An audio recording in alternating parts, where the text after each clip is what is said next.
Olá, pessoal! Começando mais um Pocket aqui no 45 Minutos. Eu sou Celso Shigami e estou aqui com o Ravel Pinheiro.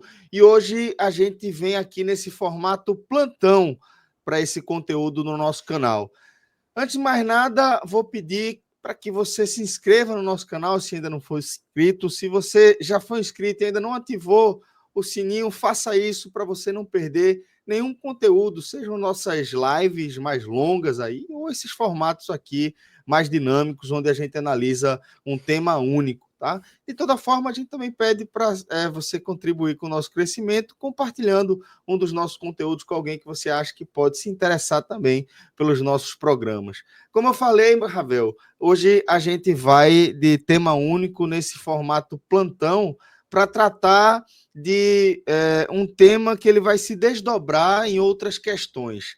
A gente vai falar de uma questão de mercado de base, uma movimentação milionária envolvendo os gigantes Bahia e Corinthians e que resultou até o presente momento na ruptura unilateral de relações institucionais por parte do Corinthians em relação ao Bahia e também ao Grupo City. Esta decisão diplomática dramática do clube corintiano, né, da direção corintiana, ela diz respeito, meu caro Ravel, diretamente à aquisição dos direitos econômicos da joia da base do Corinthians, o jovem Cauê Furquim, por parte do Bahia e do Grupo City, né? E o Bahia, inclusive, desembolsou aí nada menos que 14 milhões de reais para fazer o pagamento da multa rescisória, tirando, né, encerrando dessa forma o compromisso que o jogador tinha com o Corinthians. E aí, meu caro Ravel, o Corinthians trouxe uma nota oficial, né, dizendo o seguinte: Corinthians informa Cauê Furquim. O Sport Clube Corinthians, ao longo de sua centenária história, tem como um de seus valores o respeito para com as instituições de relevância esportiva e cultural, sejam elas do Brasil ou do exterior. Repudiamos veementemente o aliciamento ilícito e imoral do jogador Cauê Furquim, formado nas categorias de base do Corinthians, em trama envolvendo o City Football Group e o Sport Clube Bahia. Em nenhum momento o Corinthians foi comunicado sobre o interesse na negociação do jogador. Estudaremos os caminhos jurídicos necessários e possíveis para punir os responsáveis e apelaremos à CBF e à FIFA para que a justiça seja feita. A estratégia retoma mais um ato daquela antiga e nefasta prática da subtração de talentos ainda muito jovens do futebol nacional, levando-os a preço vil para mercados externos, reduzindo o Bahia a um mero intermediador de negócios. Reforçamos mais uma vez nosso repúdio aos envolvidos, rompendo por completa qualquer relação institucional com o Sport Clube Bahia e o City Football Group. E aí, essa decisão dramática, ela traz algumas questões à tona, né? O Corinthians está acusando o Bahia de aliciamento, está acusando o Bahia de ter passado a perna, né, na negociação entre o Corinthians e sua jovem promessa, oferecendo um contrato melhor, condições melhores, certamente, para o jovem Cauê Furquim. Não me parece, no entanto, Ravel, nada diferente do que a gente já viu aí no futebol brasileiro, como a própria nota do Corinthians, ela faz alusão, né, a tempos em que isso acontecia, como se isso tivesse deixado de acontecer. Então, eu não sei até que ponto, né, o Corinthians realmente acha que isso é uma movimentação onde falta ética, né, algum tipo cartilha a ser seguida, ou a não, no caso, não ter sido seguida aí por parte do Bahia, ou se escândalo por não estar conformado por ter perdido o jogador para um clube que não é do eixo, um clube que não é pelo menos tradicionalmente, encaixado entre as maiores potências econômicas do futebol brasileiro, coisa que mudou a partir da instituição do Bahia enquanto SAF, meu caro Ravel. Salve, Celso, todo mundo que já está assistindo esse conteúdo aqui que estamos gravando. Peço mais uma vez, reforço aí o pedido que deixe o like, se inscreva no nosso canal e divulgue nosso conteúdo. Caso você não seja inscrito ainda também, tiver sua roda de amigos aí digital, por favor, nos ajude a crescer. Celso, é bem isso que você acabou de falar. Na verdade, esse histórico que acontece já acontece há bastante tempo no futebol brasileiro.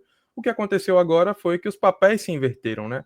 Cada um trocou o lado nessa mesa e os atores estão agora executando atividades distintas do que costumeiramente o futebol brasileiro percebia, né? Os protagonistas das situações estão em polos opostos. Normalmente, os clubes que estão aqui fora do eixo econômico do país e do eixo futebolístico também, eu diria, um pouco mais periféricos, marginalizados, como são normalmente os clubes do Nordeste, do Centro-Oeste do país, às vezes do Norte também, eles, por condições econômicas, por fatores externos, para além do futebol, do campo e bola, ou por más administrações, às vezes estão ali com o pires na mão e acaba muitas vezes refém de situações onde ou você perde atletas porque outros clubes vêm e pagam as multas rescisórias, ou por uma questão de necessidade de pagar conta, contingência orçamentária, você acaba muitas vezes negociando um atleta por um valor abaixo do que poderia se negociar em razão da necessidade de movimentar o seu fluxo de caixa, de pagar a conta, ou até mesmo porque o mercado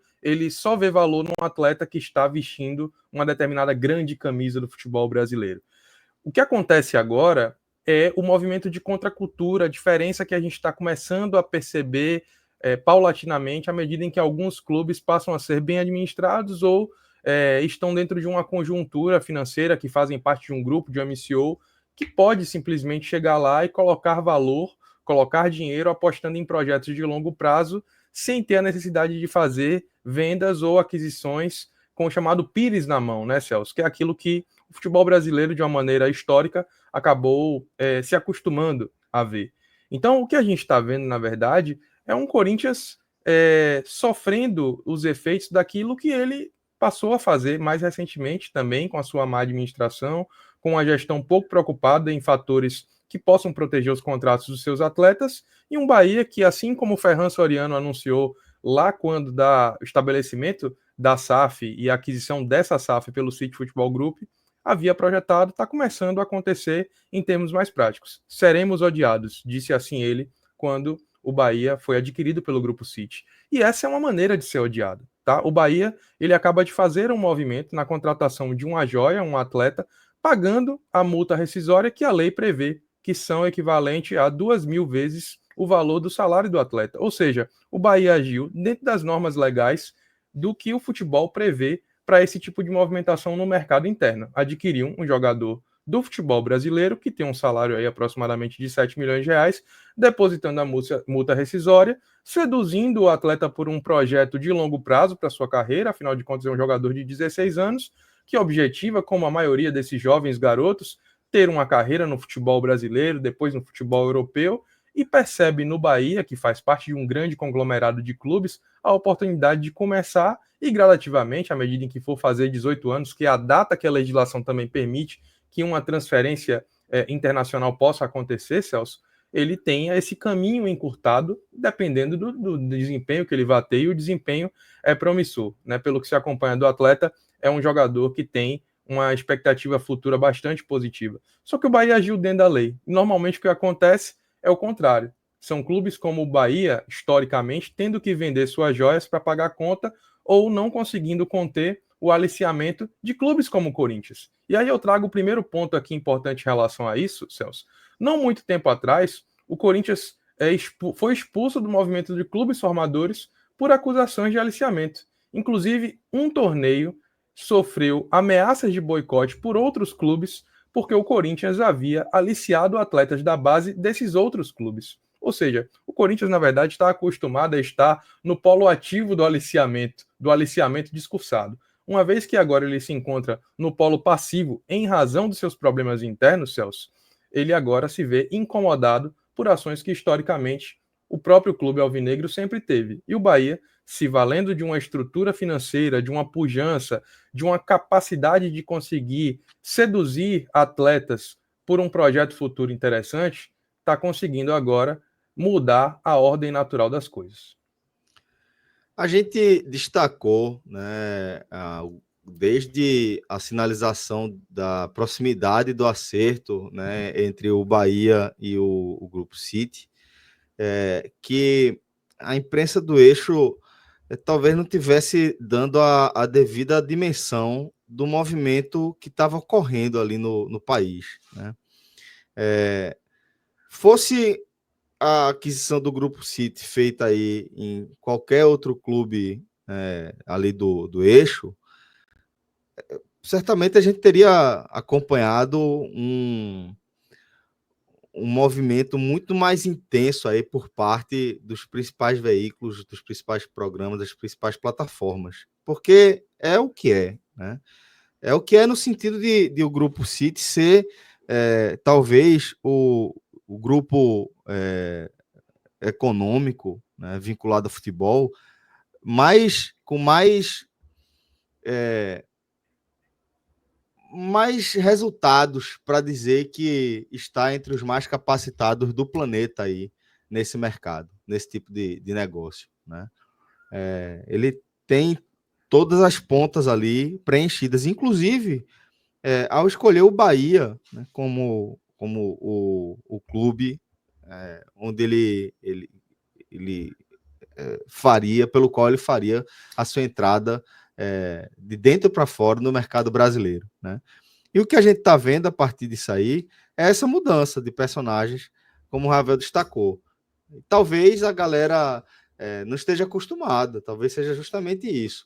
Porque a gente precisa lembrar, inclusive, Ravel, que não é a primeira vez, né? Não é uma contratação inédita nesse formato que o Bahia está fazendo, né? De ir lá, demonstrar o interesse pelo jogador, ver quanto é a multa rescisória e ter o cacife de ir lá e pagar. Então a gente precisa resgatar esse histórico, né? Exatamente, Celso. Se por um lado a gente ainda reclama, o torcedor do Bahia, de um modo geral, ainda reclama de uma certa letargia, no sentido do Bahia conseguir preencher as lacunas que o elenco profissional ainda possui para a temporada 2025, por outro, nesse mesmo ano, o Bahia já fez aí movimentações de vultuosas contratações milionárias para Tá dentro jogadores que da ainda estão política, ali. da lógica de negócio do grupo, né? Exatamente.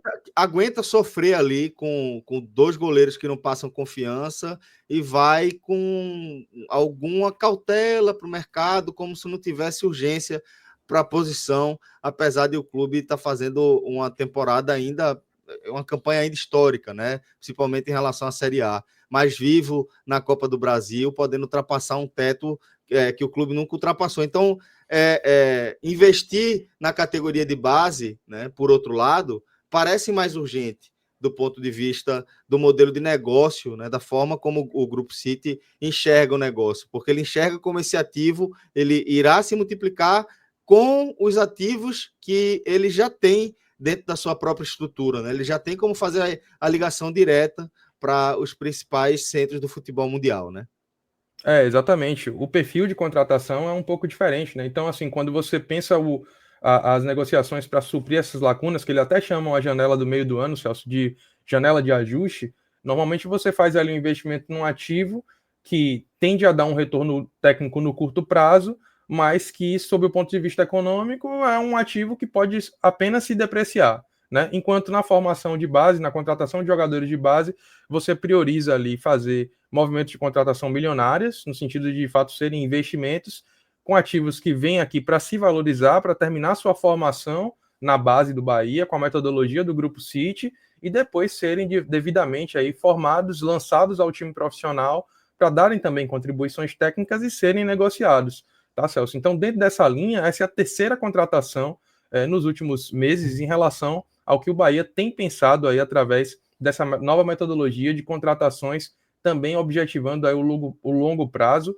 e o retorno financeiro dessas contratações também, né? Agora com a contratação do Cauê, pela cifra de 14 milhões, nesse caso foi uma contratação a partir do pagamento do depósito da multa rescisória, ainda há também outras duas negociações feitas recentemente.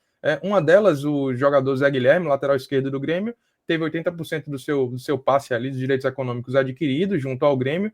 É um rapaz que já sentou algumas vezes no banco auxiliando ali o time profissional, já teve 1 ou 2 oportunidades de entrar em campo, então vai sendo maturado, vai sendo lançado, um jogador que tem passagens também por seleção brasileira de base e vem ali para terminar sua formação no sub-20 para em seguida receber mais oportunidades no time profissional. E além dele, o David Martins, que é um jogador de meio campo que vem da base também do América Mineiro, adquirido aí por 12 milhões e 800 mil reais e vem sendo também utilizado pelos times de base do Bahia para que depois receba mais oportunidades. Esse ano já chegou, inclusive, a fazer também algumas partidas pelo time profissional, também com essa faixa etária ali na casa dos 20 anos, né, 19, 20 anos, os atletas aí seguindo mais ou menos essa linha. No caso do Cauê, que vem agora do Corinthians, tem 16 anos, o Zé Guilherme já estava estourando aí a idade sub-20, e o David Martins, se eu não me engano, também aí na casa entre 18 e 20 anos. Então, assim, são 3 jogadores que o Bahia contratou com esse perfil.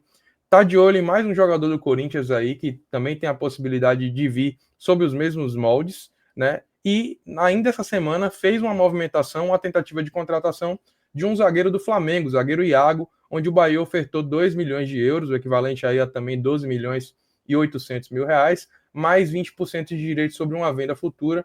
O Flamengo acabou recusando essa proposta, mas é também um zagueiro, um jogador nesse perfil, Celso, um jogador que viria para terminar sua formação no Bahia e em seguida ser incorporado ao time profissional, já sendo observado para integrar todo o ecossistema do grupo, ou seja, um atleta que, dando certo tecnicamente, pode vir a ser transferido para um Manchester City, um Girona, enfim, uma outra equipe no futebol europeu para servir de fato como essa comunicação metodológica aí entre os clubes e ter esse entreposto, né, digamos assim, esse encurtamento do caminho entre o futebol sul-americano e o futebol europeu. Ou seja, Celso, o Bahia está de olho dentro também daquilo que vai trazer retorno mais futuramente, né? São jogadores que vêm para incorporar a base, para fortalecer a base, para fortalecer o time profissional, pensando já daqui para mais 2, 3 temporadas, na formação desses atletas, para que em seguida eles possam também desenvolver as suas carreiras dentro do grupo. E assim, eu acho que o Bahia vai de fato trilhando um bom caminho de um projeto de longo prazo. Muito se tinha aí a preocupação do Bahia ser um clube satélite. Eu acho que isso tem se mostrado o contrário. O Bahia tem trazido bons atletas, alguns jogadores que inclusive já poderiam ter saído, o exemplo do Eric Puga já recebeu proposta e não saiu. Então o Bahia tem aí sido bem observado, eu diria, pelo Grupo City, para que esses atletas possam entregar retorno técnico aqui, se desenvolverem e aí sim, no momento oportuno, integrarem outras equipes que façam parte do conglomerado, Celso. Muito bem, Ravel. Dessa forma, a gente finaliza aqui esse programa, tá? Espero que a galera tenha curtido.